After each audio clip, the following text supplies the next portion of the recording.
Assalomu alaykum, ko'rsatuvimizning aziz tomoshabinlar. Bugungi ko'rsatuvimiz mehmoni hozirgi kunda o'z firmasiga ega bo'lgan tadbirkor Bahrom Saidumar Sadriddinovich hisoblanadilar. Assalomu alaykum, xush kelibsiz Saidumar aka. Assalomu alaykum, xushvaqt bo'linglar.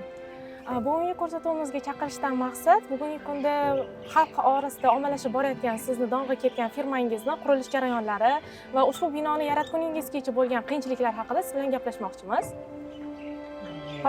Unda quyidagi savolga o'tadigan bo'lsak, birinchi savolimiz shundan iboratki, quyidagi firmangizni, ya'ni o'z firmangizni bunyod qilishda qanaqa qiyinchiliklarga duch keldingiz? Uni bosib o'tish yo'li qanaqa bo'ldi? Birinchi boshlayotganimda oson tuyulgandi. Oson bo'ladi deb o'ylagandim. Keyin bilsam aksinchalik bo'lib chiqdi. Chunki doimiy daromadga ega bo'lmagan insonga biron bir ishni boshlash juda qiyinlik qildi. Shu firmangizni qurilish jarayonida bu g'oyadan voz kechish haqida biror marta xayolingizga fikrlar keldimi? Voz kechish yoki bo'lmasa yarim yo'lda tashlab ketish? Bunaqa fikrlar bir necha marta keldi. Sabab moliyaviy finansiy podдержка bo'lmaganligi uchun bankdan kredit olishga to'g'ri keldi. Unga o'rtaga depozit miqdorida uyimni, mashinani qo'yishga to'g'ri keldi.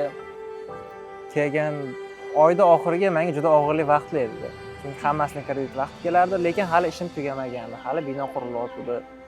Biron bir yo'nalishga tushib ketmagan edi hali. Juda ko'p kelgan. Eng ko'pi o'sha oyda oxirida to'lovlar vaqti kelgan vaqti bo'lar edi. Tushunarli.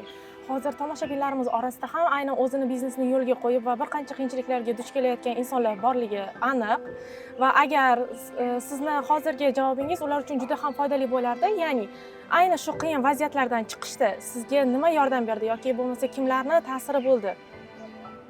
Oilamda, ota-onamda. Har doim qilayotgan ishim to'g'ri yoki noto'g'riligidan qat'iy nazar aytishadigan gaplari bilasanmi, qila olasanmi? Unda qil. Shu har doim shunaqa bo'lgan. Ular har doim hech bo'lmasa meni qilayotgan ishlarimga tushunishmasa ham, ular shunchaki motivatsiya berishardi. O'xshaydi. Eng qiyini shu. Buyog'iga yaxshi bo'ladi. Rahmat. Ko'rsatuvimiz yakunida tomoshabinlarga nima deb qolgan bo'lardingiz? Agar biron bir ishni boshlamoqchi bo'lsangiz yoki boshlayotgan bo'lsangiz yoki boshlagan bo'lsangiz, hech kimning gapiga quloq solmang. Bunga sabab siz o'sha ishni qilsangiz ham gapirishadi, qilmasangiz ham gapirishadi. Tushunarli. Rahmat javoblaringiz uchun.